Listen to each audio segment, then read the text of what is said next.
The crack of leather on oak split the silence like a gunshot. Every head in the church turned toward the podium, where a thin man in a grey suit stood with his hand still pressed flat against the folder he had just slammed down. His wire-rimmed glasses caught the light from the stained glass windows, throwing tiny rainbows across the bridge of his nose that seemed obscene given what was about to happen. His name was Mercer. He was a lawyer, and he looked like a man who had been asked to do something he would spend the rest of his career regretting. The church was old stone, the kind they built in the mountains outside Asheville, when Appalachian money still meant something, and the families who had it wanted God to know. October light came through the windows in long amber shafts, catching dust motes that drifted above the pews. The leaves outside had turned. You could see them through the open doors at the back of the nave, maples gone red and gold against a sky that couldn't decide if it wanted to rain. Cold enough for a coat, warm enough that nobody had worn one. The kind of weather that made you feel like the world was holding its breath. Nora Caldwell sat in the third row. She had chosen the seat deliberately close enough to show respect far enough back to avoid conversation. Her hands were folded in her lap, fingers laced so tight the knuckles had gone white 3 minutes ago and hadn't come back. She was 31 years old. She wore a black dress she had bought at a Goodwill in Virginia 2 days earlier because she didn't own anything appropriate for a funeral and couldn't afford to buy something new. Her hair was pulled back in a knot that was already loosening. She had driven 6 hours to get here in a Honda Civic with a cracked windshield and a check engine light she had been ignoring for 2 months because the mechanic wanted $400 she didn't have. And the car still ran fine, if you didn't mind the slight shudder above 65. She was a night shift nurse at a county hospital 2 states away, 12-hour shifts, vending machine coffee that tasted like it had been brewed through a parking lot. Fluorescent lighting that turned every patient's skin the color of old newspaper. She had not spoken to her grandmother in over 9 years, had not spoken to most of the family in almost as long. She came because a voicemail from a cousin she barely remembered told her the old woman was dead. Nora had stood in the break room of the hospital listening to that message at 3 in the morning, surrounded by the hum of machines and the distant beeping of monitors, and felt something she couldn't name. Not grief exactly, not relief.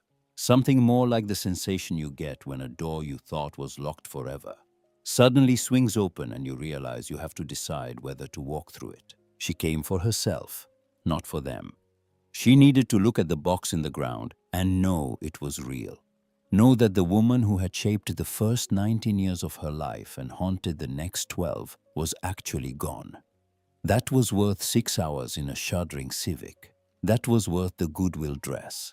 What she did not know, sitting in that third pew with her jaw tight and her eyes fixed on the back of the seat in front of her, was that her grandmother had one final act of theater planned, and that Nora was the star. Mercer cleared his throat. The sound was too loud in the stone space, bouncing off walls that had heard a century of eulogies. He adjusted his glasses with his left hand, a gesture that looked automatic, the kind of nervous habit a man develops when he spends his life delivering news that makes people's faces change. He had already conducted the service. The hymns had been sung, the scriptures read. The body of Eleanor Caldwell, 78 years old, sharp until the last breath, had been eulogized by a minister who clearly hadn't known her well enough to say anything true and had compensated with volume and scripture. Now Mercer explained that there was one final matter. Eleanor had left specific instructions, not just a will, a statement, to be read aloud in this church in front of everyone present. He paused after saying this, as if giving the room a chance to object. Nobody did.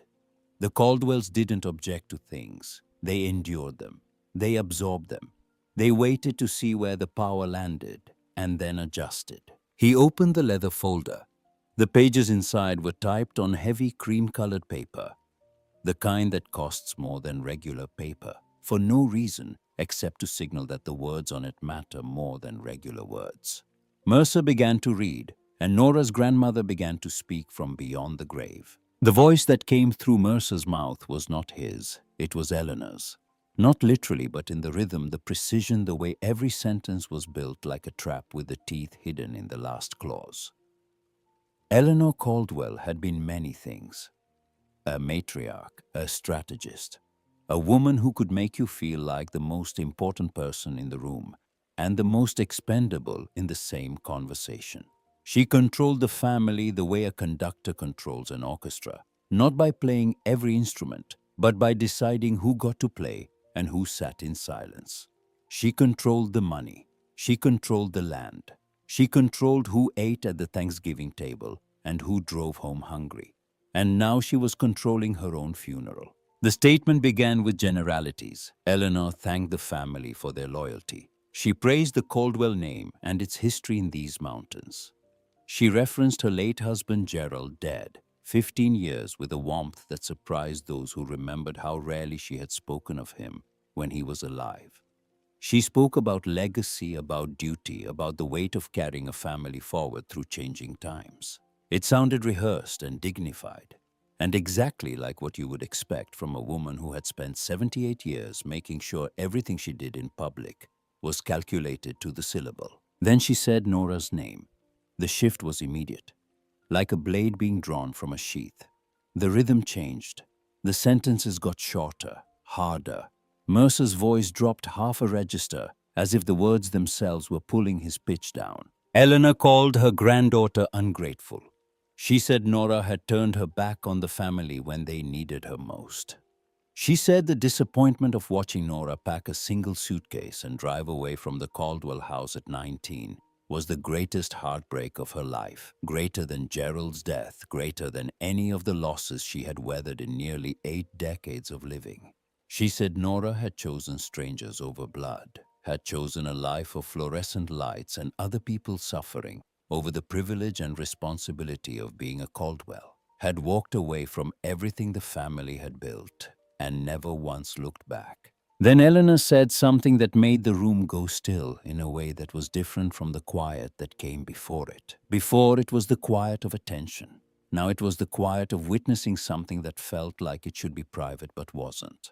Eleanor said Nora had never understood what it meant to carry the Caldwell name, that she lacked the spine for it, that she was, in Eleanor's final estimation, a woman who ran from hard things and dressed it up as independence. A cousin in the row behind Nora let out a small sound. Not quite a laugh, more like the sound you make when you see something you expected but didn't think would actually happen. Nora heard it. She felt it land on the back of her neck like a fingertip. She did not turn around. She kept her eyes on the back of the pew in front of her. She kept breathing, in through the nose, out through the mouth.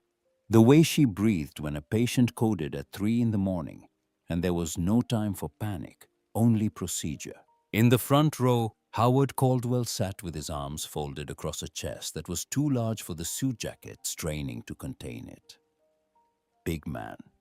Face that had been red for so long the color seemed permanent, like it had been fired into the skin. He was Eleanor's eldest, the kind of man who filled a room not with personality, but with mass, with the sheer physical fact of himself. He did not flinch at anything Mercer read. He did not shift or glance sideways or betray the slightest flicker of surprise. His hands stayed folded. His eyes stayed forward. He already knew what was coming. You could see it in the way he had positioned himself at the end of the pew nearest the aisle, the way his weight was settled. Howard Caldwell was a man who had read the script in advance. Beside him, one seat over Patricia Caldwell kept her eyes on the floor. She was Eleanor's daughter-in-law, married to the middle son who had died of a heart attack 6 years ago. And she had stayed in the family anyway because the alternative was starting over at 53 with nothing. Patricia was thin in a way that looked expensive, the kind of thin that required a trainer and a kitchen full of food she didn't eat. When Mercer said Nora's name, Patricia's chin dipped a fraction of an inch, so slight that only someone watching for it would have caught it. She didn't smile. She didn't nod. She just looked at the floor like something down there deserved her full attention. It was the look of a woman who knew more than she was willing to let her face show. Mercer finished the statement. He took a breath that was visible from the back of the church, the kind of breath a diver takes before going under. Then he turned the page and began to read the will. The Caldwells were old money, not the kind that shows up in magazines or gets buildings named after it. The quiet kind, the kind that accumulates over generations through timber rights and rental properties, and a diversified portfolio managed by a firm in Charlotte that sent quarterly reports nobody bothered to read because the numbers always went up. The kind of wealth that doesn't announce itself but arranges the world around it so comfortably that the arrangement becomes invisible. You don't see the money, you see the ease. Eleanor had controlled all of it. The house in Asheville, a 5-bedroom stone colonial that had been in the family since 1952. The rental properties in Charlotte, 4 of them all in neighborhoods that had gentrified so aggressively in the last decade that the rents had tripled. The timberland, 200 acres of managed hardwood, the portfolio in Charlotte, the family accounts, all of it flowed through Eleanor. And Eleanor decided where it went. Now she was deciding one last time. Howard got the Asheville house. His voice didn't change. His posture didn't shift. He received it the way you receive something you already know is yours. Patricia got the Charlotte rental properties, 4 buildings, assessed value north of $600,000 on a conservative estimate. Patricia's chin came up from the floor, her hands unfolded in her lap. She didn't smile, but the tension in her shoulders released by a degree. The investment portfolio was split among 4 cousins, the ones who had stayed, the ones who had shown up for holidays and written thank you cards, and laughed at Eleanor's jokes, and pretended not to notice when she said something cruel about someone who wasn't in the room. The ones who had played the game. And Nora got the cabin. Mercer paused before reading the line. It was a pause so brief that most people in the room probably didn't notice it. Half a beat, a fraction of a second where his eyes stayed on the page a moment longer than necessary before his mouth formed the words. But Nora noticed. She noticed because she had spent 12 years reading tiny shifts in body language, the flutter of an eyelid, the catch of a breath, the almost invisible tightening of a hand around a bedsheet. She read people the way she read monitors, and Mercer's pause registered in her chest like an irregular heartbeat. A cabin, a falling apart, forgotten structure on a piece of mountain land 40 minutes from the nearest paved road. No running water, no electricity, no plumbing. The family had written it off decades ago. Nobody went up there anymore. The road washed out every spring, and nobody bothered to fix it because fixing it would cost more than the property was worth. And the property wasn't worth anything to anyone except the raccoons and field mice that had claimed it as their own. Howard breathed out through his nose. A small sound, not quite a laugh, just an exhalation with a shape to it confirming something he already expected and found mildly satisfying. He didn't turn to look at Nora. Patricia's eyes went back to the floor. The cousins whispered behind their funeral programs. Nora stood up. She did it slowly with a deliberateness that cost her more energy than moving fast would have. She picked up her purse from the pew. She slid past the knees of a cousin who pulled his legs back without looking at her. She walked down the center aisle, her heels clicking on the stone floor, each step echoing in the vaulted ceiling above. She pushed through the double doors at the back of the church, and the October air hit her face like cold water. She stood in the parking lot with her hands on her knees and her head down, breathing in a way that would have worried her if she had seen a patient do it. Shot sharp through the mouth. Her face was hot. Her eyes burned, but nothing came out. She had trained the tears out of herself years ago, or thought she had. Now she was discovering that what she had actually trained was the ability to postpone them. And the postponement had a limit, and the limit was being called a coward by a dead woman in front of 50 people who enjoyed it. She could hear them through the closed doors, the murmuring, that particular frequency of human voices that means people are discussing someone who just left the room and feeling justified about it. The sound of consensus forming. The smart move was to get in the car, drive 6 hours, go back to the hospital, pick up the next shift. Forget the Caldwells existed. Let the cabin rot. Let the name mean nothing. She almost did it. She had the car keys in her hand. She was standing next to the driver's side door.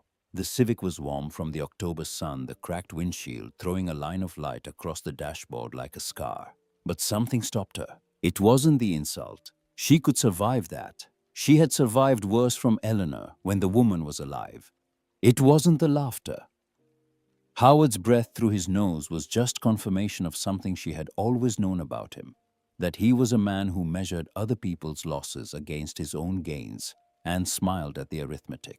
It was Mercer's pause, that half-beat of hesitation before he read the cabin line. The way his eyes had stayed on the page a fraction too long, as if he were rereading something he had already read a dozen times in his office and still couldn't quite reconcile. It was the pause of a man who thought a joke had been made, but wasn't sure who the joke was on. Eleanor Caldwell was many things. She was cruel in the way that people who hold power too long become cruel, not out of malice but out of habit, because cruelty was the shortest distance between her will and the world's compliance. She was controlling in the way that oxygen is controlling you, didn't notice it until it was gone, and then you noticed nothing else. But she was never careless. She did not waste gestures. Every word Eleanor spoke, every decision she made, every silence she maintained was a tool applied to a specific task. So why the cabin? She could have left Nora nothing. That would have been the clean insult, the clear message. You are not one of us. You gave up your seat at the table. Goodbye. Instead, she had left her something.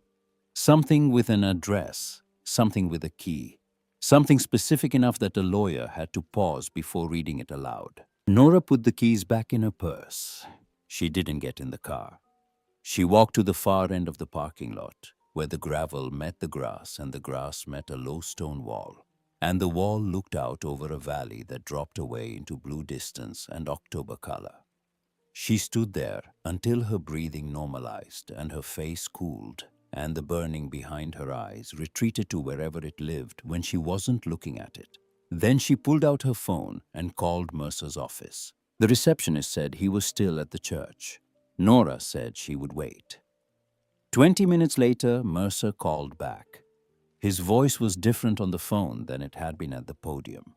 Smaller, more careful, like a man picking his way through a conversation that had been mined. She asked about the cabin, the exact location, the property boundaries, the deed status. Mercer provided every detail with a precision that felt rehearsed, as if he had anticipated exactly this call and had his notes ready. The cabin was on 43 acres of mountain land, deeded to the Caldwell family since 1948. Access was via a county road that turned to gravel after the first mile and to dirt after the second. The property had not been maintained, insured, or visited by any family member on record in over 15 years. Taxes had been paid annually by Eleanor personally from a separate account that was not part of the family's primary financial structure. That last detail caught Nora's attention, the way a wrong number on a patient's chart catches her attention at 2 in the morning. Separate account. Eleanor paid the taxes herself on a property nobody visited for 15 years. You don't maintain what you've abandoned. You don't pay taxes on something you consider worthless. Not if you are Eleanor Caldwell, who once cancelled a nephew's Christmas gift because he misspelled her name on a thank you card. The woman counted every dollar, not because she had to, but because counting was control, and control was the only currency she respected. Nora asked one more question. Her voice was steady when she asked it the way her voice was always steady when she was asking the question that mattered most. Did my grandmother say anything else about the cabin? Anything that wasn't in the statement you read today? Mercer went quiet. Not the quiet of thinking, the quiet of choosing. 3 seconds of silence that roared in Nora's ear like static. Then he said no. Just the word. No, nothing else. And Nora knew he was lying. She knew it the way she knew when a patient said the pain was a 3 out of 10, but their pupils were dilated. and their hand was gripping the bedrail hard enough to bend it. She knew it because careful men don't go silent before a simple answer. They go silent before a complicated one that they have decided to simplify. She didn't push. She thanked him. She hung up.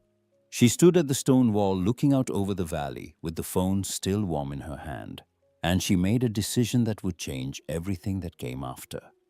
Though she didn't know that yet. She would not drive home. She would drive up the mountain. But not today. Today she needed to think. Today she needed to sit with the feeling that was building in her chest, a feeling that was no longer anger or humiliation, but something more dangerous. Curiosity. The particular kind of curiosity that comes when you realize you've been told a story that doesn't add up, and the person telling it knows it doesn't add up, and is counting on you to be too hurt or too tired to notice. Nora checked into a motel on the outskirts of Asheville. She sat on the edge of the bed with her shoes still on and thought about Eleanor. Not the Eleanor from the podium, not the woman who had called her a coward in front of 50 people. The other Eleanor. The one who existed before the money made her hard. The one who used to take Nora up into the mountains when she was 8, 9, 10 years old and teach her things that nobody else in the family cared about. How to read a topographic map. How to identify a property line by the way the trees changed species at the boundary because different owners planted different timber. How to find water on a hillside by watching where the moss grew thickest. Nora remembered one afternoon in particular. She was 11. They were standing on a ridge looking down at a valley that could have been the same valley she had stared at from the church parking lot that morning. Eleanor had pointed at the landscape below and told her that every acre in view had a story. Who owned it, who sold it, who stole it, who lied about it. She had told Nora that land was the only thing that lasted, that money could burn, and stocks could crash, and people could disappoint you in ways you wouldn't believe until they did. But dirt stayed where it was. You could trust dirt. Nora had asked her grandmother at 11 years old, standing on that ridge with the wind pulling at her hair, if she trusted anyone besides dirt. Eleanor had looked at her for a long time. Not the way adults usually look at children, with indulgence or distraction. She had looked at her the way you look at someone you're evaluating. Then she had answered with a sentence Nora had carried for 20 years without understanding it. "You are too much like me, child, and that is not a compliment." Nora lay back on the motel bed and stared at the ceiling. She thought about that sentence. She had always interpreted it as criticism, as Eleanor's way of saying that whatever flaw she saw in herself, she saw it reflected in her granddaughter, and she resented the mirror. But lying in that motel room, replaying the funeral in her head, replaying Mercer's 3-second silence, replaying the sound of Howard's exhalation, Nora started to wonder if she had been reading it wrong for 2 decades. Maybe it wasn't criticism. Maybe it was recognition. And maybe recognition from Nora Caldwell was the closest thing to love the woman was capable of giving. She set her alarm for 6 in the morning. She did not sleep well. She dreamed of the church. But in the dream, the pews were empty, and the leather folder on the podium was open, and the pages were blank. And Nora was standing at the front, reading words that hadn't been written yet, speaking into silence that wanted to be filled. She woke before the alarm. She showered in water that took 4 minutes to get warm. She dressed in jeans and a flannel shirt she had packed because some part of her had known when she was loading the Civic back in Virginia that she might not drive straight home. She ate a gas station breakfast bought at a counter where the cashier called her honey and didn't mean anything by it, just the ambient warmth of southern strangers who haven't been given a reason not to be kind. Then she called Mercer again. She told him she was driving up to see the cabin. She wanted the exact address, the best route, and whether there was anything she should be aware of regarding the condition of the road or the structure. Mercer provided the information with the same rehearsed precision as before. Then he said something that Nora filed away in the part of her brain where she kept things that didn't make sense yet, but might later. He told her to be careful on the road. He said it in a way that had nothing to do with potholes. The drive took longer than the map suggested. The county road left Asheville's outskirts and climbed into the mountains through a series of switchbacks that the Civic handled with the enthusiasm of a dog being dragged to the vet. The pavement ended after the first mile, replaced by gravel that popped under the tires. After the second mile, the gravel gave way to dirt, and the dirt gave way to two tire tracks in red clay mud that had been carved by vehicles heavier than hers, and not recently. The trees closed in, hardwoods mostly, but with pines mixed in at the higher elevations, their trunks dark and straight, like columns holding up a cathedral ceiling of green and gold. The light changed. It went from open and bright to filtered dappled, the kind of light that makes you feel like you're moving from one world into another, which is exactly what Nora was doing, though she didn't know it yet. She had to stop once to move a fallen branch that blocked the entire track. It was heavy greenwood recently down, and she dragged it to the side with both hands and stood there catching her breath and looking up the road that wasn't a road and wondering what she was doing here. She was a night shift nurse from Virginia. She drove a car that shuddered above 65. She owned nothing of value except her nursing license and a stubbornness she had inherited from a woman who had just publicly disowned her. She was standing on a mountain in North Carolina in October alone, with no cell signal on her phone and nobody in the world who expected her to be anywhere in particular. She got back in the car and kept driving. The cabin appeared around a bend in the track, sitting in a clearing at the top of a gentle rise, like something that had been placed there and forgotten. Not abandoned in the dramatic way of houses in horror movies. Abandoned in the ordinary way. The way things get when time moves forward and nobody moves with it. The roof sagged on the left side where a support beam had given up sometime in the last decade. The windows were clouded with a film of grime and pollen, and the accumulated residue of seasons passing without anyone to wipe them clean. The front porch tilted forward at an angle that suggested the foundation on one side had settled, or the posts had rotted, or both. There was a rocking chair on the porch, or what was left of one. The seat had fallen through. The runners were still intact, curved against the porch boards, like the ribs of something dead. Nora parked in the clearing and sat in the car for a full minute.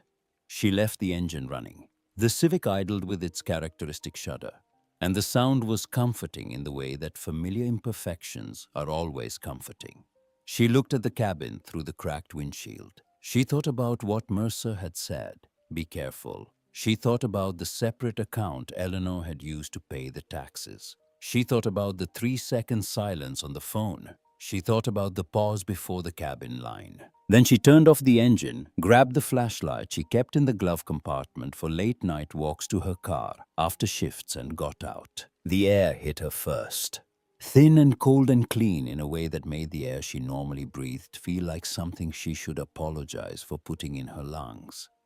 Pine and wet earth, and something mineral like stone that had been rained on. The silence hit her second. Not quiet. Silence. The kind of silence that doesn't exist in cities or hospitals or anywhere that humans have been long enough to leave their noise behind. Up here, the loudest sound was a bird she couldn't see and the faint creak of the cabin settling into itself. The front door wasn't locked. It swung open on rusted hinges with a sound that went through her teeth. Inside, the smell was what she expected, and worse. Damp wood, old paper. Something animal, the sharp musk of creatures that had been living in the walls and under the floorboards. Mice, raccoons, maybe something bigger. The main room was simple. A stone fireplace against the far wall, the hearth blackened by fires that had burned decades ago. A table with 2 chairs, solid wood, handmade. A kitchen area along the back wall with a hand pump at the sink, the handle green with oxidation. Everything was coated in dust. Not the light dust of a room closed for a season, the thick velvety dust that builds up over years, layer on layer, until it becomes a record of time passing, a geology of neglect. But the dust told a story that didn't match the story the cabin was telling. There were handprints on the edge of the table, on a shelf near the back wall, on the handle of the hand pump, clean spots in the dust where fingers had gripped and palms had pressed. And someone had touched these surfaces recently enough that the dust hadn't filled back in. Nora crouched and swept the flashlight across the floor. Boot prints, heavy treads, the kind left by work boots or hiking boots, pressed into the layer of grime on the wooden boards. More than one set. 2 people had been in this cabin. Not years ago, weeks ago, maybe days. Her pulse picked up. She could feel it in her wrists and in the side of her neck. The places where she checked other people's pulses every night of her working life. She straightened up and moved through the room, slowly sweeping the flashlight in arcs, reading the cabin, the way she would read a patient looking for the signs that told the real story underneath the one being presented. The bedroom was small, a bare mattress on an iron bed frame, the mattress stained with watermarks and age. A closet with the door hanging open at an angle that said the top hinge had given out. Nora stepped inside and looked up. The top shelf was above her eyeline. She reached up and her fingers found wood, a box, heavy for its size. She pulled it down and carried it to the mattress. It was a wooden box, hand-carved with a latch that had gone stiff with disuse. She worked it open with her thumbs. The lid came up with a reluctant creak. Inside were 5 leather-bound journals. The leather was good quality dark brown, worn at the corners from handling. Nora picked up the first one and opened it, and the handwriting on the first page stopped her breathing for 3 full seconds. She knew this handwriting. She had grown up seeing it on grocery lists and birthday cards, and the occasional letter that arrived at the house with no return address during the years when Eliana was communicating through paper. Because she considered the telephone an instrument for people who couldn't write properly. Tight slanted cursive that leaned to the right, as if every letter were in a hurry to reach the end of the line.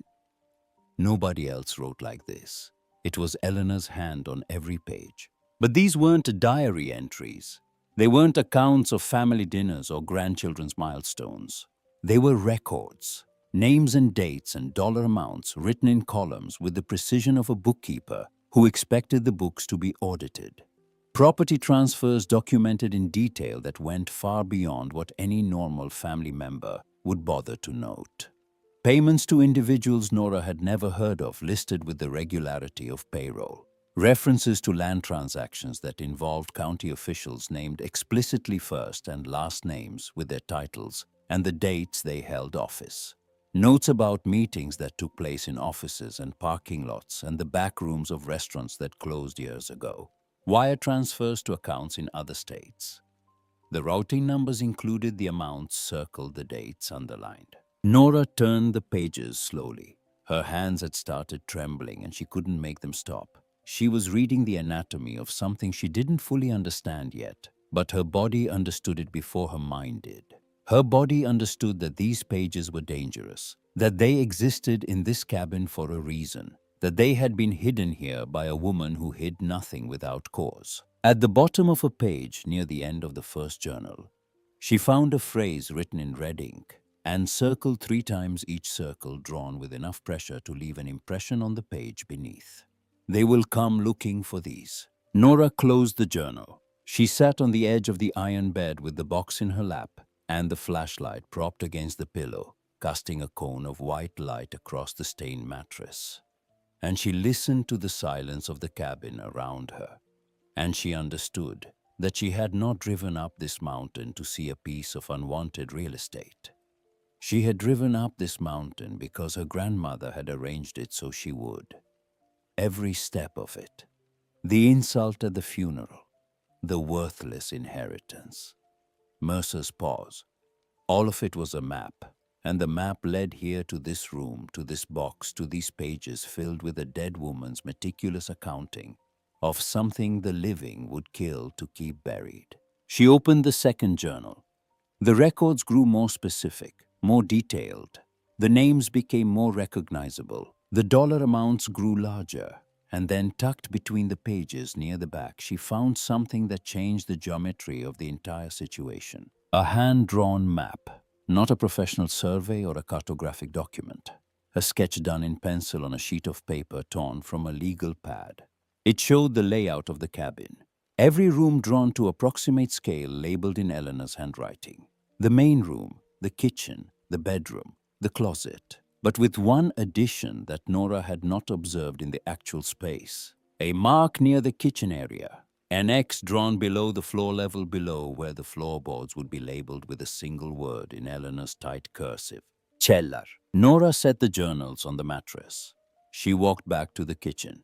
She got on her knees on the grimy floor and began running her fingers along the edges of the floorboards, pressing, testing, feeling for anything that didn't match. The boards were tongue and groove, old-growth hardwood, tight-fitted. But near the center of the kitchen, between the table and the sink, her fingers found it. A seam, a cut line in the wood, so fine it was invisible to the eye but unmistakable to the touch. It had been hidden under years of grime and a thin layer of dirt that had been smoothed over the top with a care that was at odds with the neglect everywhere else in the cabin. Someone had gone to considerable trouble to make this seam disappear. She found a knife in her kitchen drawer. A paring knife, dull with age but still rigid enough to serve as a pry tool. She worked the blade into the seam and levered the board up. It came with resistance, then gave. Beneath the board was a wooden hatch set flush with the surrounding framing, with an iron ring pull recessed into its center. She grabbed the ring with both hands and pulled. The hatch came open with a groan that seemed to come from somewhere deeper than the wood, as if the mountain itself were objecting. Below was darkness. Not the kind of darkness you get in a room with the lights off. The kind that has weight, that feels solid against your skin, that pushes back against the beam of a flashlight. Stone steps led down, rough-cut, uneven, the kind of steps someone carved by hand out of the mountain's own rock. The air that rose from below was cold and dry and smelled like stone and time and nothing organic. Nothing had lived down here. Nothing had rotted. Whatever was below had been kept in conditions that preserved. Nora turned on her flashlight and went down. The cellar was small, maybe 8 feet by 10. Walls of fitted stone. Dirt floor packed hard, level, and smooth. The temperature dropped 10 degrees between the top step and the bottom. And against the far wall, standing in a neat row, were 3 metal filing cabinets. Gray. Government surplus style, the heavy-gauge steel kind with reinforced corners and recessed handles. Each one had a lock on the top drawer. Each lock was engaged. Nora pulled at the drawers. Nothing moved. She tried every handle on every cabinet. Locked. All of them. She went back up. The October light was fading in the kitchen windows. She picked up the 3rd journal and opened it, moving through the pages with a focus that had burned away everything else. At the back of the journal, taped to the inside of the rear cover with a strip of yellow tape that had dried to the color of bone, she found a small brass key. It was warm when she peeled it free, though that might have been her imagination. It was the right size for the locks on the cabinets. She knew it the way a key and a lock sometimes seem to recognize each other across a room. She went back down. Her hand was steady this time when she put the key in the top lock of the first cabinet and turned it. The lock opened with a click that was too loud for the small space, a sound that seemed to bounce off the stone walls and come back doubled. The drawer slid out on rails that were smooth and quiet and recently oiled. That detail stopped her. The cabin was falling apart. The roof sagged, the porch tilted. The windows were opaque with filth. But these drawers had been maintained. Someone had come to this cellar and oiled these rails and kept these cabinets functioning while everything above them was allowed to decay. The ruin upstairs was camouflage. The cabinets were what mattered. The cabin existed to hide them. Everything else was set dressing. Eleanor had been coming up here. Maybe not in her final months, but regularly for years. Maintaining these files while the world above rotted. Paying taxes from a separate account. Oiling drawer rails. Organizing folders with color-coded tabs. The precision of a woman who understood that the most valuable things are the ones nobody suspects exist. Inside the first drawer were folders, dozens of them. Color-coded with tabs in red, blue, green, and yellow. Organized with a precision that must have taken years. Nora pulled one out and opened it. Photographs, legal documents, letters on the letterhead of law firms she didn't recognize. And on top of everything placed there, with the deliberateness of a prosecutor, laying out an exhibit, a copy of a land survey from 1973. At the bottom of the survey was a signature she recognized because she had seen that handwriting on birthday cards when she was a child, before the cards stopped coming. Howard Caldwell. The signature authorized the transfer of a parcel of land that, according to the county records referenced in Eleanor's journals, did not belong to the Caldwell family. It belonged to the county.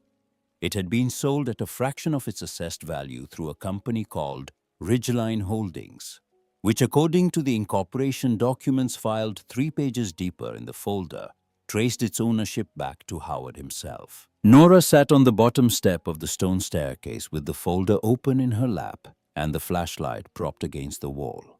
She stared at the signature, her uncle's name written in his own hand on a document that proved he had committed fraud. And based on the thickness of the other folders in the drawer and the 2 other cabinets standing beside it, each full, each locked, each waiting for the same small brass key, he was not the only one. She closed the folder. She placed it back in the drawer. She climbed the stone steps back into the kitchen. The light outside had shifted toward gray. She stood in the kitchen with the hatch still open at her feet, the cold air from the cellar pooling around her ankles. And she thought about what Eleanor would do. It was the first time she had asked herself that question since she was 19 years old. Then she heard the engine. It came from below, from down the mountain, where the dirt track wound through the trees. The sound of an engine working hard against a grade, the low growl of something with more horsepower than her Civic, something built for roads that weren't roads. Through the clouded kitchen window, she could see headlights cutting through the trees like searchlights sweeping a yard. Her body made the first decision before her mind caught up. She closed the hatch. She did it fast, dropping it back into place with a thud that sent a puff of dust up from the floor. She grabbed the paring knife and scraped dirt back across the seam, smoothing it with her palm the way Eleanor's map had shown it. Her hands moved with a precision that came from somewhere deeper than thought, the same place her hands went when she was inserting an IV in a patient whose veins had collapsed, and there was no time for a second attempt. She moved the journals from the mattress back to the wooden box, placed the box on the top shelf of the closet, and positioned the closet door at the same half-open angle she had found it. Then she walked back to the kitchen and stood at the counter with her flashlight off and her hands flat on the surface. The truck stopped at the edge of the clearing. The engine cut off. 2 doors opened, one after the other, not simultaneously. The driver's side first, then the passenger side. A beat later, the way doors open when one person is in charge and the other is waiting for a signal. 2 sets of boots hit the ground. Footsteps on gravel, then on packed dirt, then on the porch. The porch groaned under weight considerably more than hers. The front door opened without a knock. Howard Caldwell stepped through it, filling the doorframe with the sheer physical fact of himself. He was still wearing the suit from the funeral, though he had taken off the tie and unbuttoned the collar. He scanned the room the way a man scans a room he has been in before, not looking for details but confirming the details he remembers are where he left them. Behind him, a second man entered. Shorter than Howard but wider through the shoulders, with a crew cut growing out just enough to show it was usually kept tighter. Canvas jacket over a dark shirt, jeans, work boots with heavy treads that matched the prints on the floor. His hands hung loose at his sides. His eyes moved from the kitchen to the bedroom door to the closet to the table to Nora and back to Howard in a sweep that took less than 3 seconds and missed nothing. He was not here to fix property. He was here to fix a problem. Eleanor had warned her in red ink. They will come looking. And here they were. Howard stopped when he saw her. The surprise lasted less than a second, barely a flicker. And Nora would have missed it if she hadn't been watching with everything she had. He recovered by getting bigger. His shoulders squared. His chin came up. His hands went to his belt, settling into a posture that said he was comfortable and in control, and that whatever was about to happen was going to happen on his terms. His voice was steady when he spoke, the kind of steady that takes practice. He told Nora he figured she would come up here, that the old woman had left her this place as a joke, and Nora knew that right, that there was nothing here worth having, that the cabin was a liability, a rotting structure on a washed-out road, and he had driven up out of family concern to make sure the building wasn't about to fall on someone. Nora's response came from a place she didn't fully control, a place where 12 years of night shifts and difficult patients and doctors who talked over her and supervisors who took credit for her work had built something she didn't have a word for. Not courage exactly, something more functional than courage. The ability to stand in a room where she was outmatched and ask the one question that mattered. Her voice was flat, almost casual. The voice she used when asking a belligerent patient to rate their pain. "Then why are you here, Howard?" The question hung between them. Howard's smile came slowly, starting at one corner of his mouth and working its way across without reaching his eyes. He repeated the line about family concern, about the road, about liability. He gestured at the sagging ceiling, the grime on the windows. Nora looked past him at the man in the doorway. Who is he? Howard didn't turn around. "A friend helps me with property evaluations." The lie landed on the floor between them like a dropped glass. Nora looked at the man's boots, heavy treads, the same pattern she had seen in the dust. She felt something shift inside her, a recalibration. She was no longer talking to her uncle at a family property. She was talking to a man who had been in this cabin before, who had brought someone with him, and who had come back tonight for reasons that had nothing to do with concern or liability or family. She told him there were boot prints all over the cabin, recent ones, that someone had been here within the last few weeks. Howard's smile contracted. He took a breath that was slightly too controlled. Then his tone shifted. The casual friendliness dropped away, and underneath was something harder, something more honest in its dishonesty. He called Nora by her name. He told her to listen carefully. He told her that whatever she thought she had found up here, it wasn't what she thought. That Eleanor had been paranoid at the end, keeping records of things that didn't mean what they looked like they meant. Old transactions, perfectly legal at the time. Paperwork that would be misunderstood by anyone who didn't have the context. He asked her as family to let him take the journals and handle things properly. Nora felt the word handle land in her chest. She repeated it back to him, and the repetition changed its shape, turned it from a request into a confession. Handle meant destroy. Handle meant erase. Handle meant make sure the thing Eleanor had spent years preserving would vanish into the same silence that had protected the Caldwell family for half a century. She made her decision in the time it takes a heart to beat twice. She told him the truth because the truth was the only weapon he couldn't take from her. Her voice was quiet, but the words filled the kitchen the way cold air fills a room when you open a window in winter. "I opened the cellar, Howard." The cabin went silent in a way that was different from all the silences before it. This was not the silence of an empty building on a mountain. This was the silence of two men hearing something they had hoped they would never hear, and recalculating everything they thought they knew about the woman standing in front of them. The man behind Howard shifted his weight from left foot to right. It was the first unnecessary movement he had made since entering, and it told Nora more than words could have. He was not indifferent. He was invested.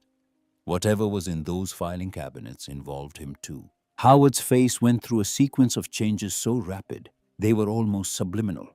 Surprise first, genuine, the kind that lives in the muscles around the eyes before the conscious mind can intervene. Then calculation, the internal arithmetic of a man who has spent his adult life managing risk and has just encountered a variable he didn't account for. Then control, the mask sliding back into place, but imperfectly, with a crack at the edge where the surprise had gotten in. His voice had changed when he answered. Half a pitch higher. He asked what cellar, and the question was so transparently false that it served as its own answer. Nora told him. The cellar under the kitchen floor. The 3 locked filing cabinets. The land surveys with signatures on them. The photographs. The letters on law firm letterhead. She told him she had opened the drawers. She told him she had read what was inside.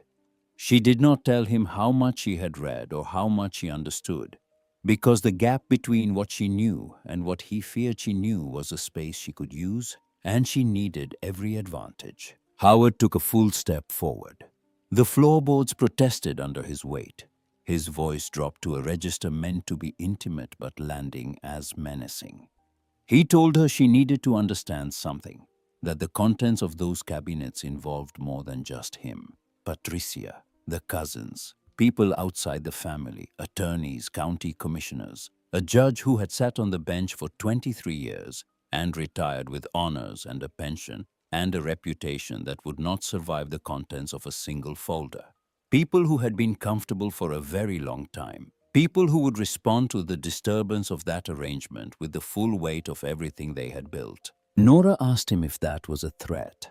Howard's answer came without hesitation, which meant he had rehearsed it. It's geography. I'm telling you the shape of the ground you're standing on. Nora looked at the man behind Howard again.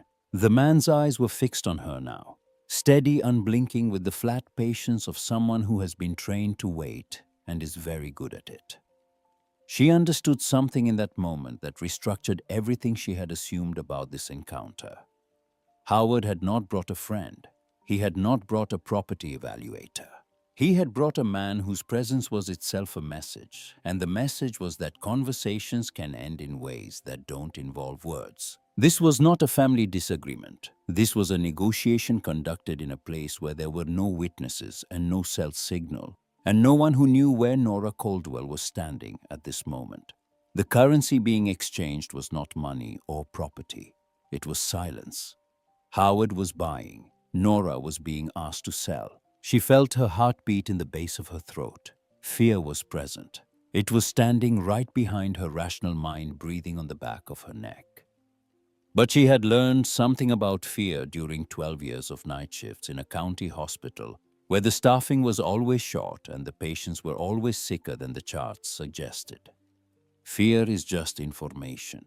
It tells you the situation is real.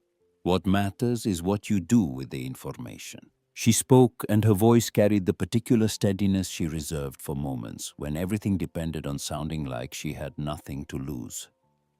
Grandma knew everything. She kept records of every deal, every payment, every signature that doesn't match the hand that was supposed to write it. And she didn't give them to you, Howard. She gave them to me. Howard's response was immediate, the words coming fast, the practiced steadiness finally cracking at the seams.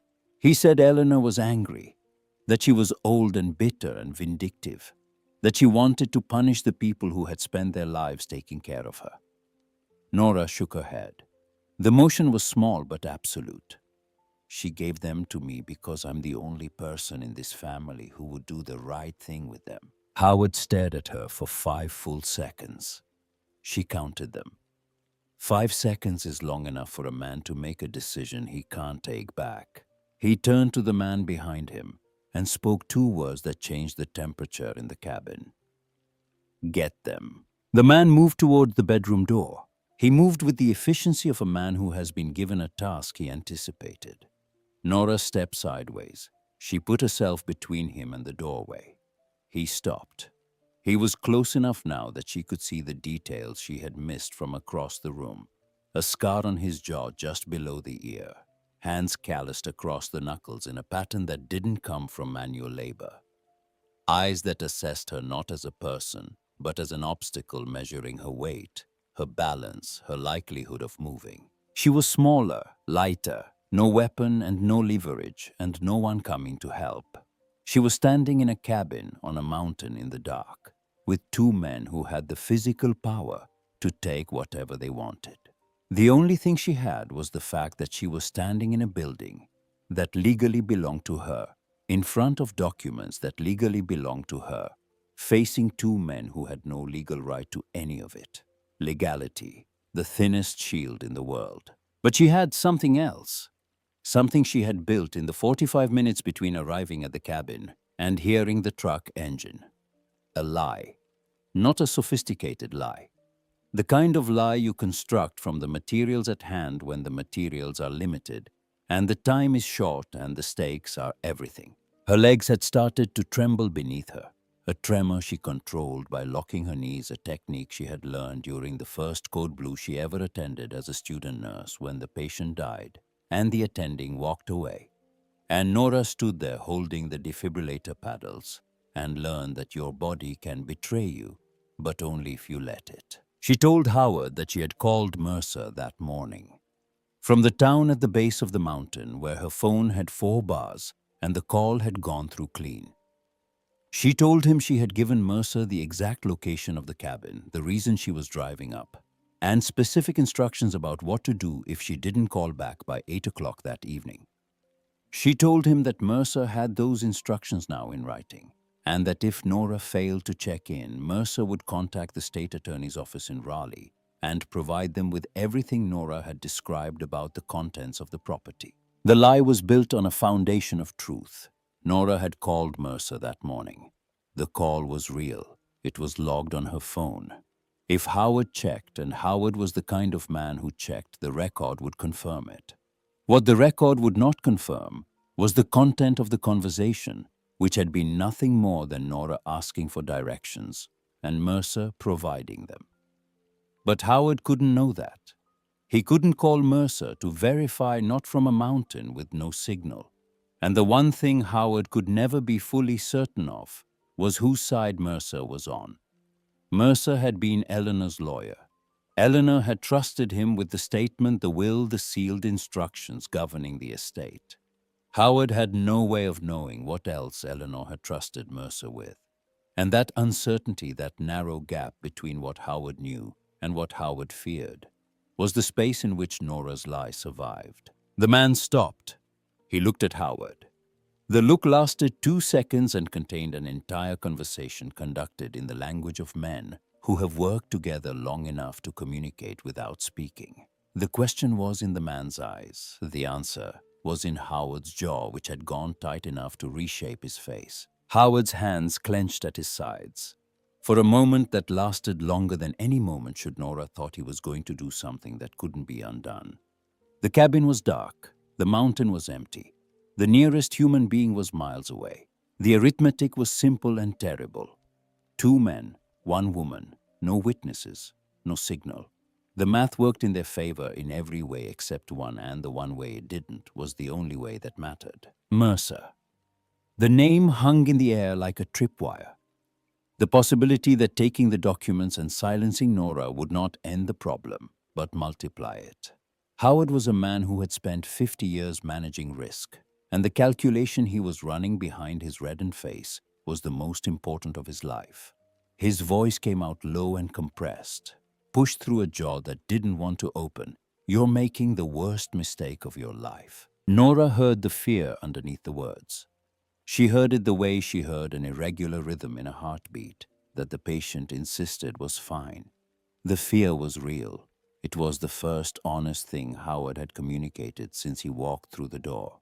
Her answer was 5 words, and she felt each one leave her mouth like a stone being placed on a scale. Maybe, but it's mine. Howard looked at her. The look was long and searching, and contained within it every year of the 9 they had not spoken, every assumption he had made about the girl who left at 19, every calculation he had built on the foundation of her absence. He was recalculating now. He was discovering that the variable he had dismissed, the night shift nurse in the Goodwill dress who drove a car with a cracked windshield, was not the variable he thought she was. He shook his head, slowly turned, and walked out of the cabin. The porch groaned under his weight. The other man followed without a word. He hadn't spoken the entire time. He moved past Nora without looking at her, which was worse than looking, because a man who doesn't look at you on his way out is a man who has already categorized you as something to be dealt with later. And later is a word that contains multitudes when it comes from a man with callous knuckles and flat, patient eyes. The truck doors closed. The engine started. The headlights swung across the clearing, painting the trees in white light that turned the autumn colors ghostly and monochrome. And then the truck was moving, heading back down the mountain into the dark. The engine sound fading until it was swallowed by the distance and the silence that rushed in to fill the space it left behind. Nora did not move for 10 minutes. She stood in the kitchen with her knees threatening to buckle and her heart hammering at a rate she would have flagged as tachycardic in any patient. And she breathed. The cabin creaked around her in the wind, settling into itself, holding its secrets the way it had held them for years. Then the trembling stopped, in stages the way a storm passes, and in the space that the fear left behind, something cold and clear and functional moved in.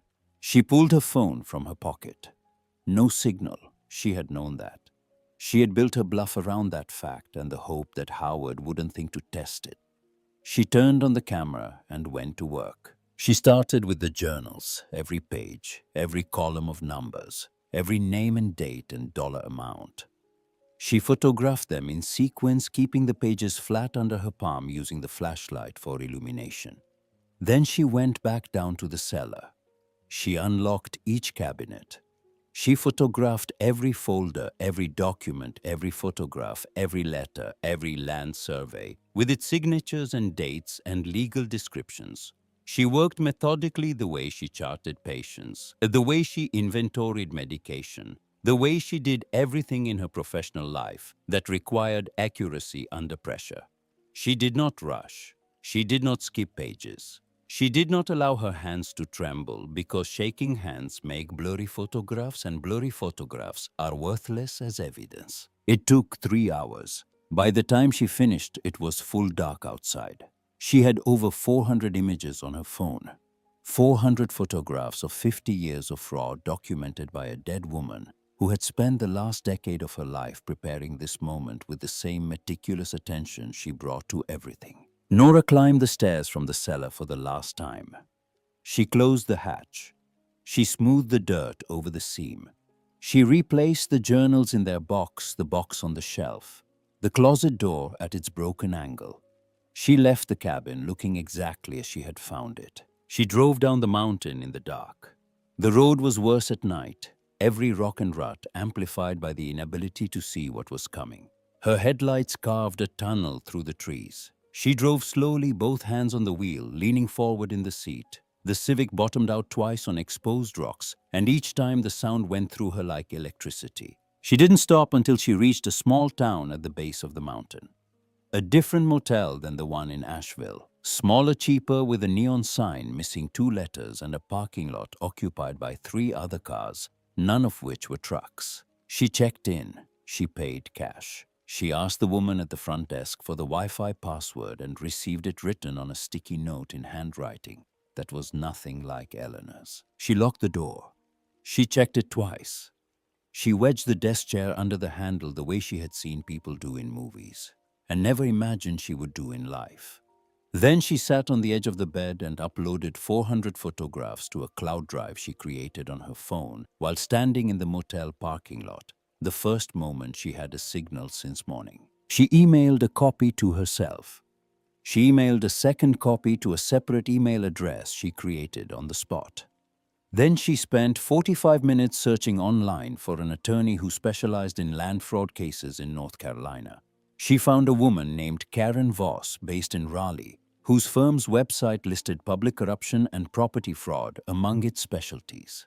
The website had a photograph of a woman with short gray hair and the expression of someone who had spent her career being told that the cases she pursued were too complicated, too political, too risky, and who had pursued them anyway. Nora emailed Karen Voss the photographs, all of them. 400 images attached to a message that was 3 sentences long.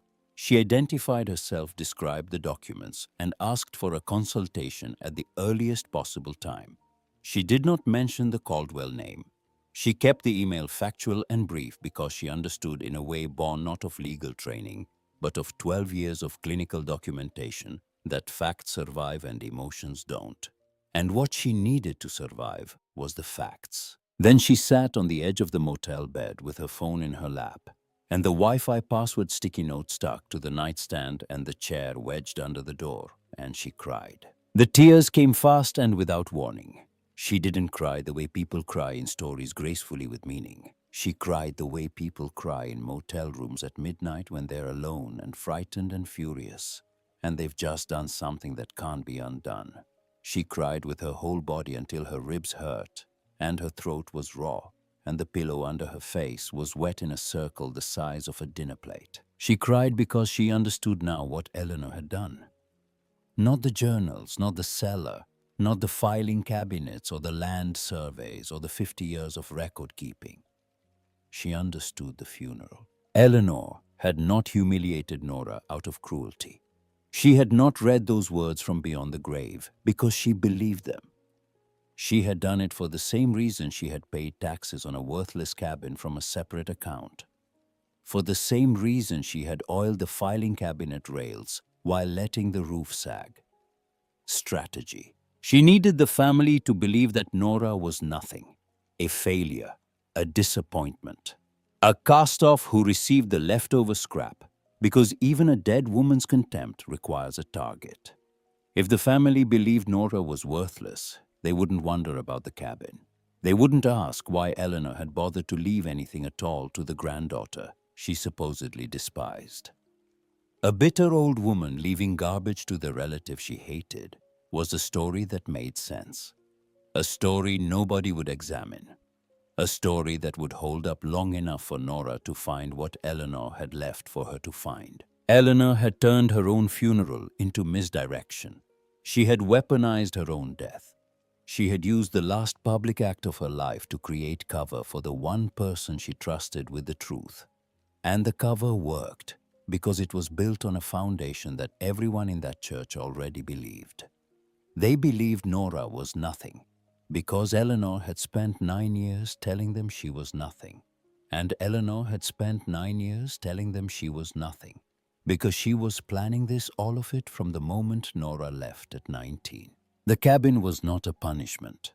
The inheritance was not a joke.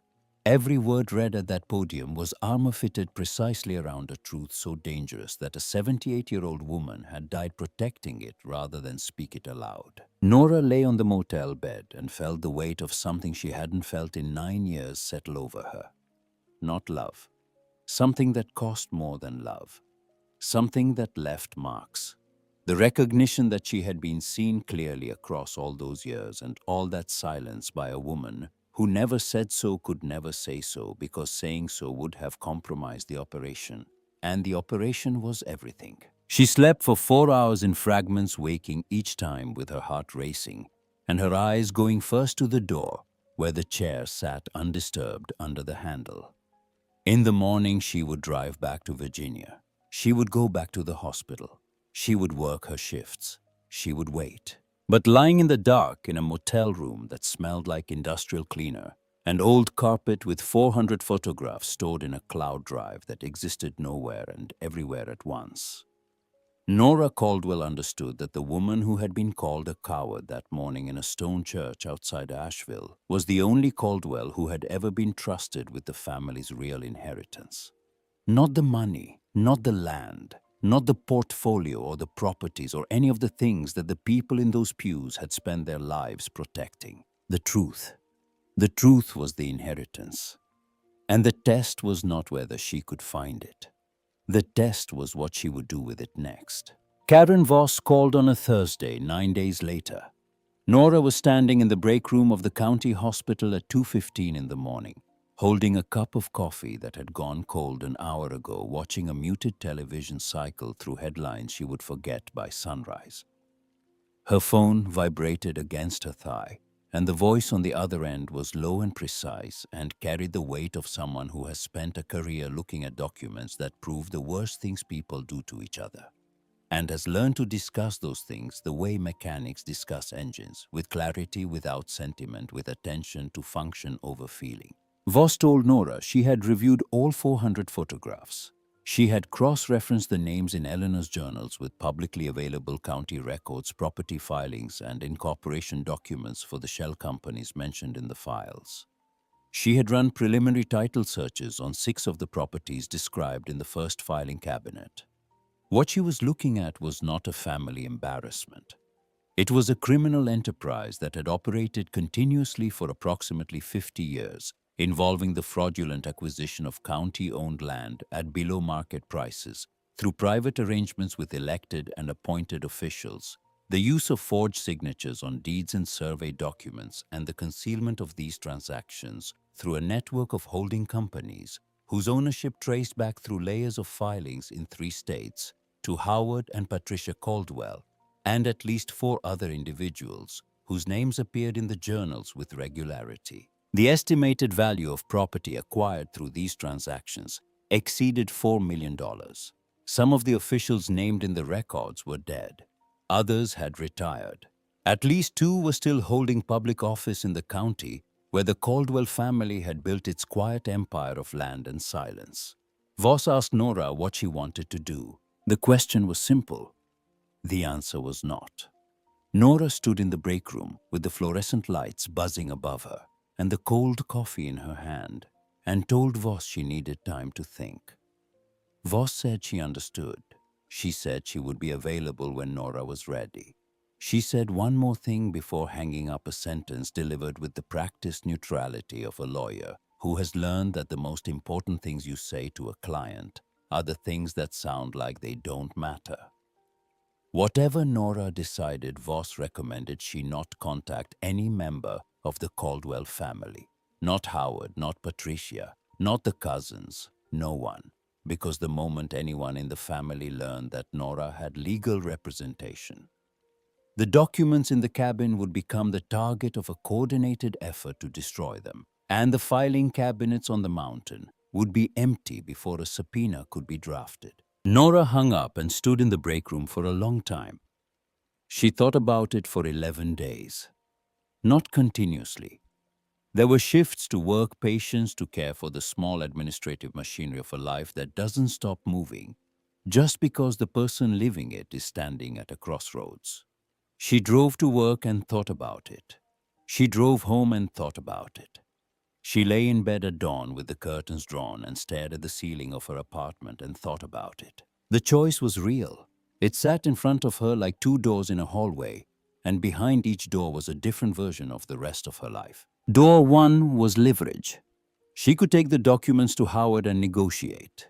Not blackmail exactly, but the kind of arrangement that families make when the alternative is mutual destruction. She could demand a share of the estate, a real share, enough to pay off her student loans, quit the night shift. Buy a car that didn't shudder above 65. She could walk away from the Caldwells with enough money to start a life that didn't smell like hospital coffee and fluorescent light, and she could do it quietly. And nobody outside the family would ever know, and the world would keep turning the way it had been turning for 50 years with the Caldwell name, meaning what it had always meant in the mountains outside Asheville. She sat with that option the way you sit with a fever, aware of it at all times, feeling it pulse beneath the surface of every other thought. It was attractive in the way that practical solutions are always attractive. It solved the problem of her life without requiring her to solve the problem of the Caldwells. She hadn't asked for this. She hadn't gone looking for evidence of fraud. Eleanor hadn't kept those records to expose the family. She had kept them to control the family. The journals were leverage. Eleanor's leverage, and using them the way Eleanor had used them as a tool for managing power within a closed system was not only possible, but arguably the intended purpose. Door 2 was the state attorney's office, a box of documents handed to a prosecutor. 3 hours in a plastic chair answering questions. The machinery of the state grinding into motion, slow, impersonal, thorough, unstoppable once started. Auditors and subpoenas and bank records and depositions, and the entire structure that the Caldwell family had built over 5 decades coming apart. Howard in handcuffs, Patricia in a courtroom, cousins she had played with as a child reading about their family in newspapers. The Caldwell name becoming something people whispered about in Asheville with a mixture of satisfaction and relief, and the quiet gratitude of people who are glad it happened to someone else. And Nora would be the one who did it. Not the state, not the auditors, not the prosecutors. Nora, the granddaughter who left. The one they laughed at. The one who got the cabin. Every family member who had sat in those pews and watched her walk out would know that the woman they dismissed was the one who brought it all down. And they would hate her for it with a purity and a permanence that made the 9 years of silence she had already endured look like a warm-up. She kept coming back to one thing, a detail that wouldn't let her go, that sat in her mind like a splinter too deep to reach and too sharp to ignore. Eleanor had given her the documents, not Howard, not Patricia, not a lawyer or a government agency. Eleanor had given them to Nora, specifically, deliberately, through an elaborate mechanism of misdirection and concealment that had taken years to construct. She had chosen Nora not because Nora was convenient or available. She had chosen Nora because Nora was the one Caldwell who would not use the documents for personal gain, who would not negotiate, who would not cut a deal. That was the test, not whether Nora could find the cabin, not whether she was brave enough to descend a stone staircase into a cellar beneath a kitchen floor. The test was character. The question Eleanor had spent the last decade of her life arranging the answer to was the simplest question there is when given the power to choose between what benefits you and what is right. Which do you choose? Eleanor already knew the answer. She had known it since Nora was 11 years old, standing on a ridge asking her grandmother if she trusted anyone besides dirt. She had known it since Nora was 19, packing a suitcase and driving away from everything comfortable and easy and corrupt, because staying would have required her to become something she refused to become. Nora drove to Raleigh on a Wednesday morning. She took a personal day from the hospital, the first in 14 months. She packed a box with printouts of every photograph she had taken in the cabin, organized in the order the documents appeared in the filing cabinets, labeled with tabs she had bought at an office supply store. She put the box in the trunk of the Civic and drove 4 hours south through a landscape shedding its autumn colors and settling into the gray resignation of early November. The state attorney's office was in a building that looked like every government building Nora had ever been in. Functional, impersonal, lit by the same fluorescent tubes that lit her hospital. She carried the box through a metal detector and gave her name to a receptionist and sat in a waiting area with plastic chairs bolted to the floor. The prosecutor's name was Dana Purcell, mid-30s, dark hair, cut short, handshake firm, without being performative. Her office was small and crowded with files, the desk surface invisible beneath stacked folders and legal pads, and 3 coffee cups in various stages of abandonment. She cleared a space for Nora's box and opened it and started reading. Nora sat in the plastic chair and answered questions for 3 hours. Purcell's questions were precise and sequential, moving through the timeline with the methodical patience of someone trained to build cases the way bricklayers build walls. One fact at a time, each one tested for weight before the next is placed on top. She asked about Eleanor, about Howard, about the funeral, about the cabin, about the cellar, about the confrontation. She asked the same questions multiple ways, approaching each fact from different angles. And Nora understood this was not repetition, but verification. Nora told the truth, all of it, including the bluff, including the fear, including the 11 days of indecision and the option she had considered and rejected. Purcell listened with an expression that gave away nothing, a professional skill Nora recognized because she used the same expression herself when patients told her things that were frightening or sad or medically significant. When Nora finished, Purcell closed the box and placed both hands flat on its lid and asked one final question. She asked if Nora understood that once this process began, it could not be stopped, that the investigation would take months, that her family's assets would likely be frozen, that there would be indictments, that there would be press coverage, that Nora's name would become known to people who would view her not as a whistleblower, but as a traitor, that her family would turn against her completely and permanently, with the kind of hostility that comes from people who have been exposed and need someone to blame. Nora told her she understood. She picked up her purse. She stood up. She shook Purcell's hand. She walked out of the building into a November afternoon that was cold and gray and carried the smell of rain that hadn't arrived yet. She got in the Civic and sat in the parking lot for 5 minutes with the engine off and her eyes closed. Then she drove back to Virginia. She went to work that night. She put on her scrubs and her badge and her comfortable shoes and walked into the hospital and took report from the day shift nurse and started her rounds and did not tell a single person what she had done that morning. The investigation took 8 months. Auditors went through 50 years of county land records. They cross-referenced Eleanor's journals with public filings, tax assessments, and property transfer documents stored in county offices that hadn't been organized since the 1980s. They interviewed former officials, some of whom cooperated immediately, and some of whom hired lawyers, and some of whom claimed not to remember things documented in Eleanor's handwriting, with dates and dollar amounts and the names of everyone present. They subpoenaed bank records from institutions in 3 states. They traced wire transfers through the network of shell companies Howard had built over decades, companies with names like Ridgeline Holdings and Blue Summit Properties, and Appalachian Land Trust names that sounded legitimate and were designed to look like exactly what they weren't. They deposed the man from the cabin, whose full name turned out to be Martin Stackhouse, retired deputy sheriff of the county, who had used his position and his badge and his knowledge of which roads were patrolled and which weren't to facilitate transactions that required privacy and the implicit threat of authority. Stackhouse's deposition lasted 2 days. He hired a lawyer on the first day and fired him on the second, and began cooperating with prosecutors in exchange for a reduced charge. And the things he told them about Howard and Patricia and the judge and the county commissioners filled 300 pages of transcript that became the foundation of the case. Howard was indicted on 12 counts of fraud and forgery. Patricia on 6 counts. 2 county officials were charged separately with corruption and abuse of office. Martin Stackhouse was charged with obstruction of justice, witness intimidation, and conspiracy. A retired judge named Alden Merriweather, who had sat on the county bench for 23 years and whose signature appeared on 7 of the forged documents in Eleanor's files, was named as a person of interest and subsequently indicted on 4 counts of fraud and malfeasance. The family's assets were frozen.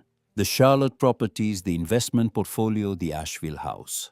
All of it locked up in legal proceedings that attorneys on both sides acknowledged would take years to resolve. The quarterly reports from the firm in Charlotte stopped arriving because there was nothing left to report on. The comfortable silence that had insulated the Caldwell family from consequence for 5 decades was replaced by the noise of lawyers and court dates and newspaper articles that were small and local and devastating. The family turned on Nora with a unanimity that would have been impressive if it hadn't been so predictable. Cousins she had played with as a child sent messages that used words designed not to communicate but to wound. An aunt called her a disgrace to the family and to Eleanor's memory, which was remarkable given that Eleanor's memory was the reason any of this had happened. Patricia's daughter, a woman Nora had once taught to braid hair during a Thanksgiving weekend that felt like it belonged to someone else's life, posted a message on social media calling Nora a liar and a thief, and a woman who had sold her own blood for attention. Howard's wife called the hospital during a night shift. The call came through the main switchboard and was transferred to the nurse's station on Nora's floor. The voice on the other end was raw and ragged, and operating at a volume that made the phone's speaker distort. The woman screamed about loyalty and family and betrayal, and the fact that Howard was facing prison and their children were being pulled out of private school and their house was being seized, and all of it was Nora's fault. A coworker named Jean, who had worked the night shift with Nora for 3 years, and who understood from the look on Nora's face that the call was not medical, gently took the phone from Nora's hand and hung it up and said nothing about it then or ever, because Jean was the kind of person who understood that some things are handled by doing them and not by discussing them.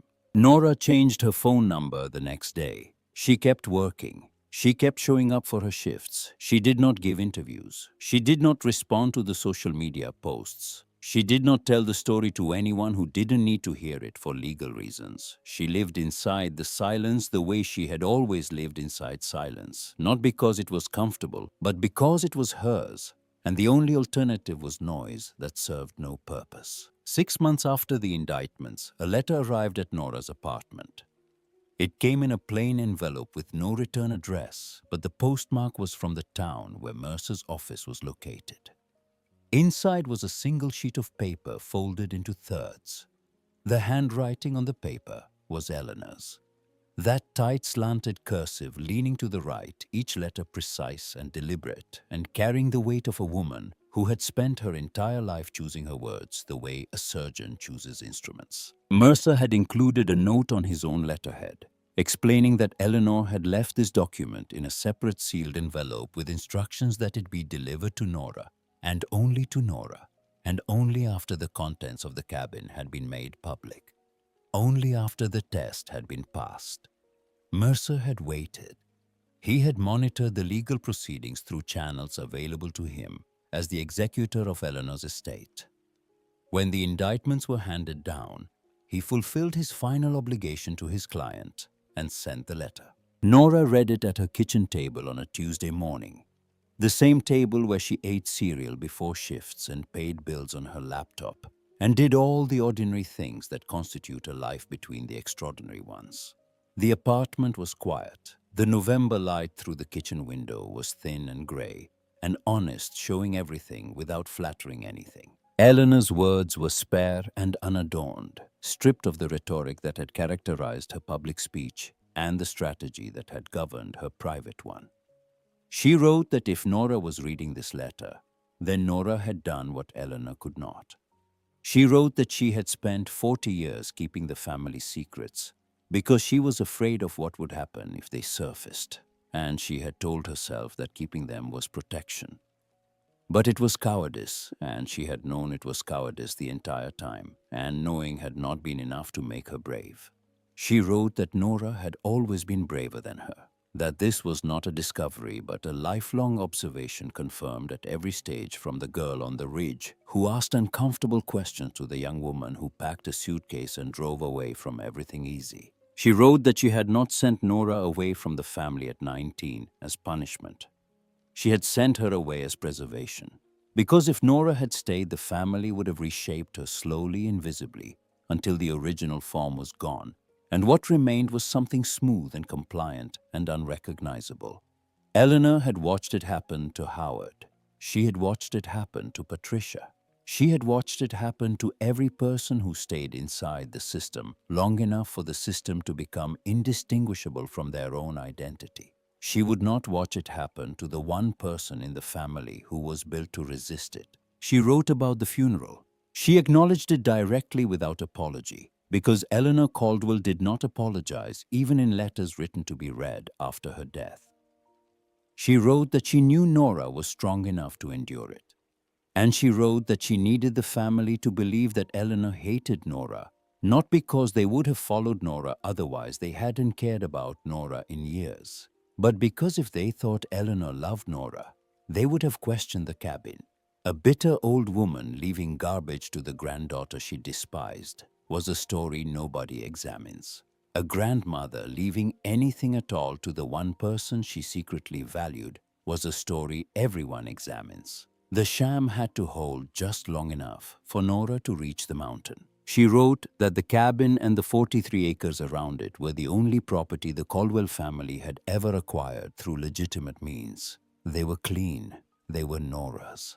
And Eleanor's final wish, if wishes from dead women carried any weight at all, was that Nora would do something with that clean piece of land that the Caldwells had never done with anything they owned. Something good. She wrote one last line.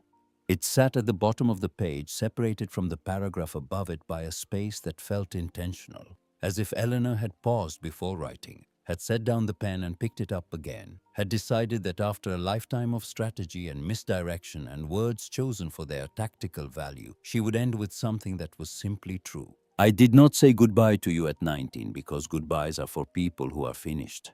I was not finished with you.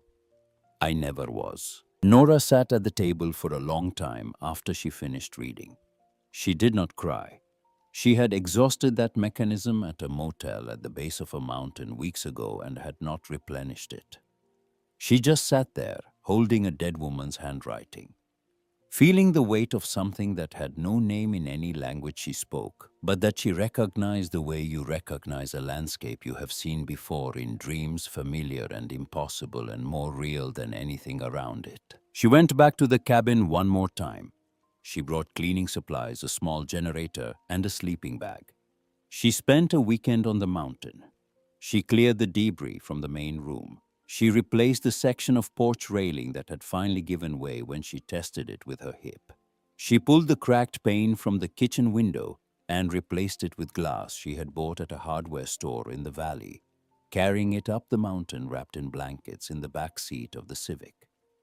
She swept the floors. She aired the rooms. She cleaned the stone fireplace and built a fire in it for the first time in decades, and sat in front of it on the floor with a sleeping bag around her shoulders, and listened to the wood pop and crack and watched the shadows move on the stone walls, and felt something that was not peace because peace implies the absence of struggle, and there was still plenty of struggle ahead, but something adjacent to peace, something in the same neighborhood. She stood on the porch in the evening with a mug of coffee and watched the mountains turn golden red against a sky running out of light. A hawk circled above the valley in slow spirals, riding thermals invisible from the ground. She thought about what you do with a piece of land that nobody wanted. A piece of land that one woman had died protecting and another had inherited by passing a test she didn't know she was taking. She thought about her patients, the ones who came in from rural areas who had driven 90 minutes with a broken arm or a fever, or a child who couldn't breathe because the nearest doctor was an hour away. She thought about the communities in these mountains, the ones that existed between the towns in the hollows and on the ridges where the roads were bad, and the cell signal was worse, and the nearest pharmacy was a journey, not an errand. She thought about Eleanor's letter. Something good. 2 words. The simplest instruction the woman had ever given after a lifetime of instructions that were anything but simple. It took a year. It took grant applications that were rejected twice before the third was approved. It took phone calls to medical supply companies and pharmaceutical distributors, and a bureaucratic tangle with the state health department that consumed 3 months and more paperwork than the entire Caldwell fraud investigation. It took Nora driving up the mountain so many times that the county eventually paved the worst half-mile of the road, not as a favor to her, but because the road crew was tired of filling the same potholes she kept reporting. She found a doctor named Warren Briggs, a semi-retired general practitioner who had spent 30 years in rural medicine and was supposed to be enjoying his retirement, but found that retirement didn't suit a man who had spent 3 decades being needed by people who had no one else. Briggs drove up the mountain twice a week in a truck older than Nora's Civic, carrying a medical bag that looked like it belonged in a museum, and a temperament that belonged in a world where doctors still made house calls. The clinic was small. 2 exam rooms that had been the cabin's bedroom and closet walled off and fitted with equipment Nora had acquired through a combination of grants, donations, and the kind of persistent asking that wears people down, not through aggression, but through the sheer impossibility of saying no to someone who clearly isn't going to stop. A waiting area in the main room with 6 donated chairs, a water cooler that hummed in the corner, and a hand-drawn sign on the door that read, "Open." No grand mission statement, no donor wall, no ribbon-cutting ceremony attended by politicians and photographers. Just a door that was open when people needed it to be in a place where doors had been closed for as long as anyone could remember. The cellar beneath the kitchen floor was sealed.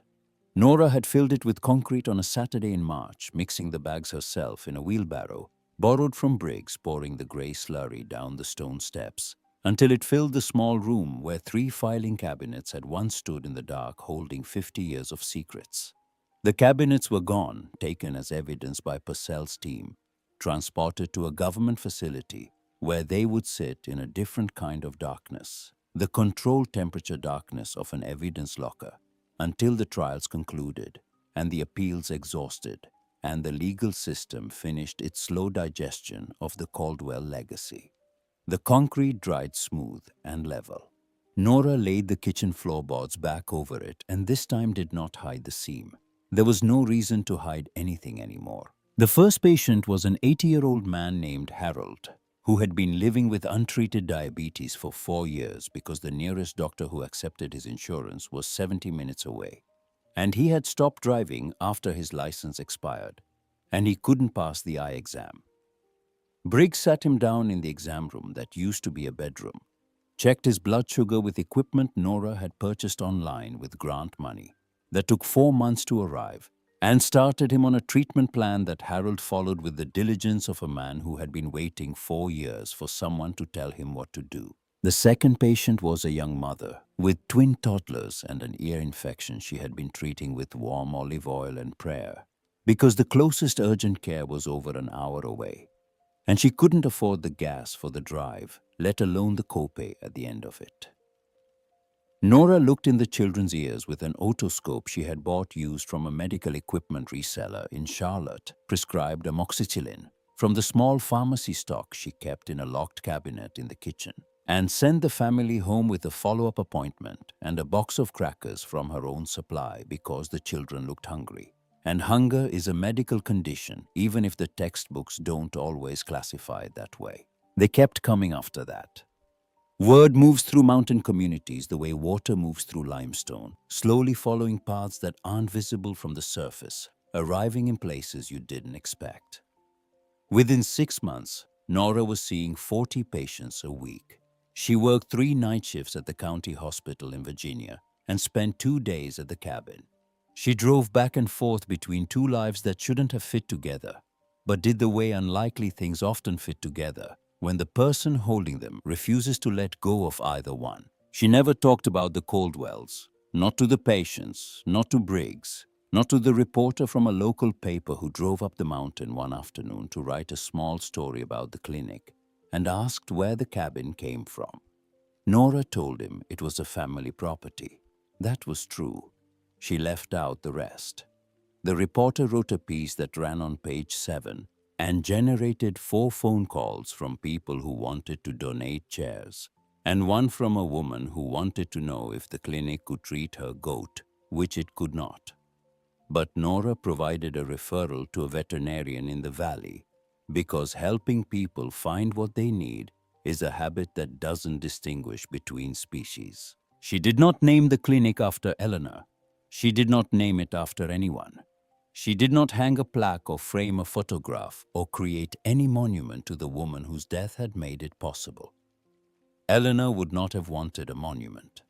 Eleanor would have wanted results delivered quietly without fanfare, without the performance of virtue that she had always regarded as the enemy of virtue itself. Howard's trial was scheduled for the fall. Patricia entered a plea agreement in July. Stackhouse testified for the prosecution. The retired judge retained counsel and fought the charges and would continue fighting them for years because men who have sat in judgment of others find it structurally impossible to accept judgment themselves. Mercer retired the following spring. He closed his practice and moved to a house on a lake in the western part of the state. And he never spoke about the Caldwell estate to anyone, which was perhaps the most faithful thing he ever did for Eleanor, keeping one last secret after all the others had been told. And on a mountain outside Asheville, in a cabin that had been left to a woman as an insult, and received by her as an inheritance, and transformed by her into something that had nothing to do with the Caldwell name or the Caldwell money, or any of the things that the people in those pews had spent their lives accumulating and protecting and mistaking for meaning. A door stood open. A sign said it was open. 6 chairs sat in a waiting room. A water cooler hummed. A doctor drove up twice a week, and a woman who had been called a disappointment in front of her entire family worked steadily without noise, without performance, without any of the things that people who have never done hard work mistake for hard work. She was proving them wrong, all of them, not with arguments or evidence or the kind of vindication that makes for satisfying endings in stories where justice arrives clean and complete. She was proving them wrong by remaining, by continuing, by opening a door every morning and standing behind it ready for whoever walked through, the way Eleanor always knew she would.